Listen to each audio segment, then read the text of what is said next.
Méditation du 14 septembre, l'essence de la sagesse. Voici la crainte du Seigneur, c'est la sagesse. S'écarter du mal, c'est l'intelligence. Job 28, verset 28. Selon Deborah Howey, conseillère clinique en santé mentale à New Bern, en Californie du Nord, chaque élément de la nature, absolument tout, même au niveau cellulaire, a des limites. Ces limites sont présentes dans le but de nous protéger. Mais qu'est-ce qui constitue une limite? Nedra Glover, thérapeute à Charlotte, en Caroline du Nord, l'a définit comme une déclaration de ce que l'on attend, de ce dont on a besoin ou de ce que l'on veut dans une situation donnée. Les paroles de ces professionnels nous transportent au début de l'histoire humaine dans le jardin d'Éden. Depuis des temps immémoriaux, les êtres humains doivent être régis par des limites claires. La violation de ces limites a rarement conduit à des résultats positifs. Un exemple clair en est la limite fixée par le Créateur à nos premiers parents. Tu pourras manger de tous les arbres du jardin, mais tu ne mangeras pas de l'arbre de la connaissance du bien et du mal, car le jour où tu en mangeras, tu mourras. Genèse 2, versets 16 et 17.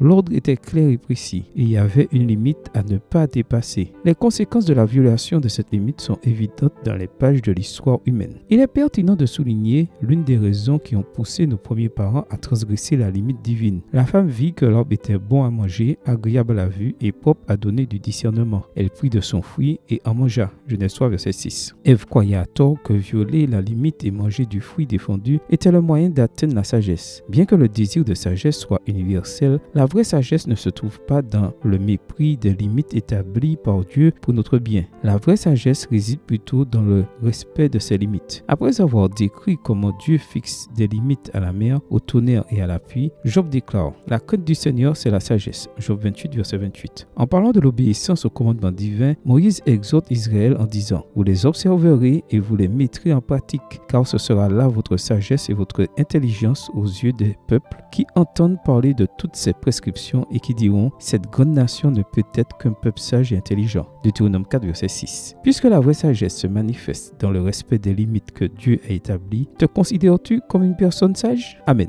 Bonne journée à toi et que le Seigneur te bénisse.